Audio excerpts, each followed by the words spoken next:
Praise the lord. આજે આપણે પહેલો તિમોથી તેનો 3 અધ્યાય અને તેની 16મી કલમમાંથી પ્રભુના વચનો જોવાના છે. વચન આ પ્રમાણે છે: બેશક સદ્ધર્મનો મર્મ મોટો છે, તે મનુષ્ય સ્વરૂપમાં પ્રગટ થયા, આત્મામાં ન્યાય ઠરાવાયા, દૂતોના જોવામાં આવ્યા, તેમની વાત વિદેશોમાં પ્રગટ થઈ, તેમના પર જગતમાં વિશ્વાસ કરવામાં આવ્યો અને તેમને મહિમામાં ઉપર લેવામાં આવ્યા. આમીન. આ પ્રભુનું વચન છે. પહેલો તિમોથી 3 અધ્યાય તેની 16મી કલમ.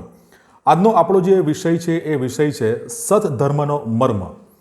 ઇંગ્લિશમાં આ શબ્દ માટે જે શબ્દ વપરાયો છે એ છે મિસ્ટ્રી ઓફ ગોડલીનેસ.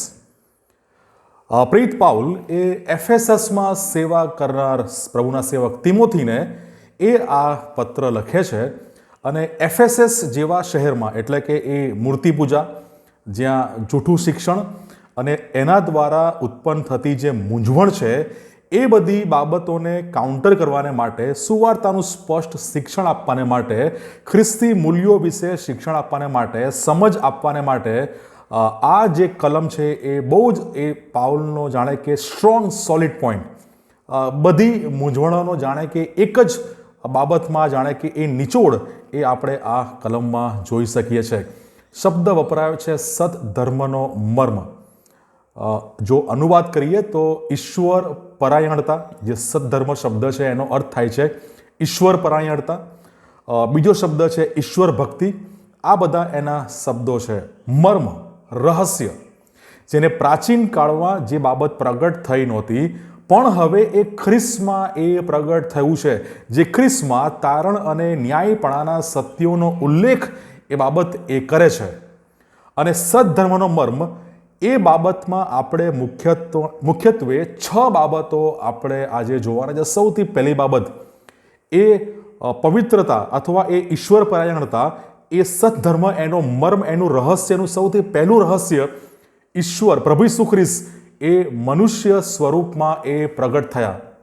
ખ્રિસ્તે પવિત્ર ઈશ્વરને જાણે કે મનુષ્ય સ્વરૂપમાં, મનુષ્ય સમક્ષ એ માનવ દેહ ધારણ કરીને એ ઈશ્વરને એ પ્રગટ કરે છે, ઈશ્વરને પ્રગટ કર્યા.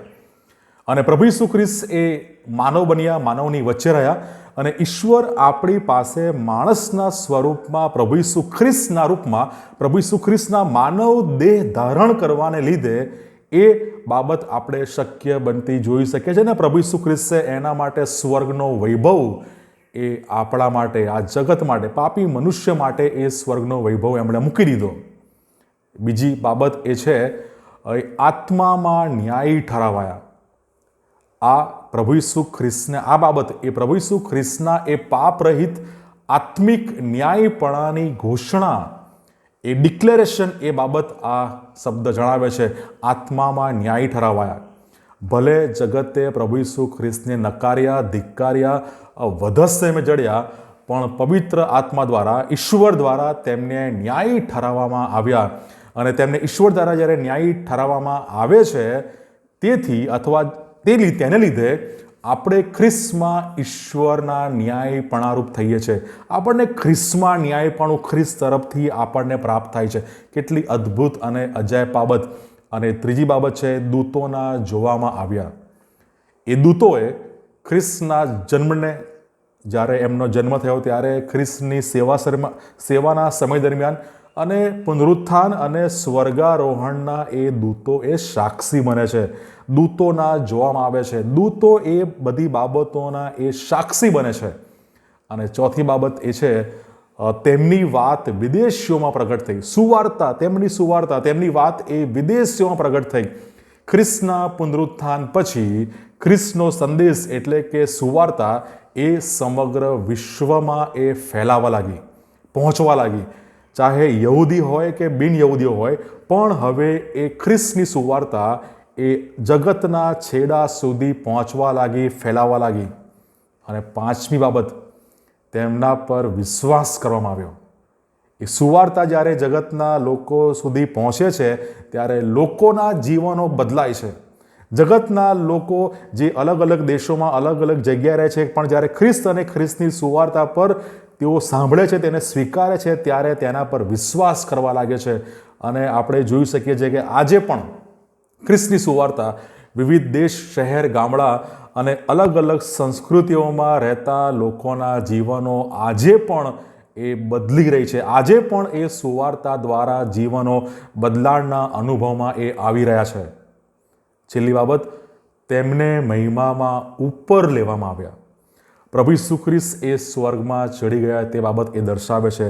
અને તે બાબત આપણે પ્રેરિતોના કૃત્ય પહેલા અધ્યાયમાં આપણે જોઈ શકીએ છીએ. પ્રેરિતોના કૃત્યો પહેલા અધ્યાયમાં એ બાબતનું આલેખન કરવામાં આવેલું છે.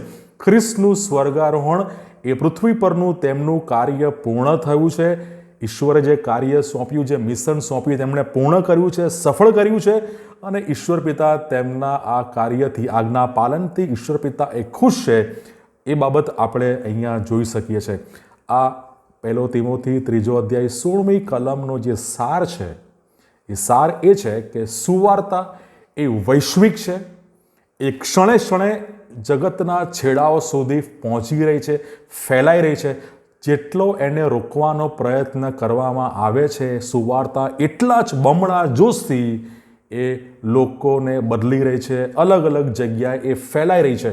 અને વિશ્વમાં અસંખ્ય લોકો એ આજે પણ ખ્રિસ્તમાં જોડાઈ રહ્યા છે, ખ્રિસ્તમાં એ વિશ્વાસમાં આવી રહ્યા છે અને બદલાણના અનુભવમાં તેઓ આગળ વધી રહ્યા છે. પ્રભુ આ વચનો શીખવા સમજવા આપણા દરેકની સહાય અને મદદ કરે. God bless you.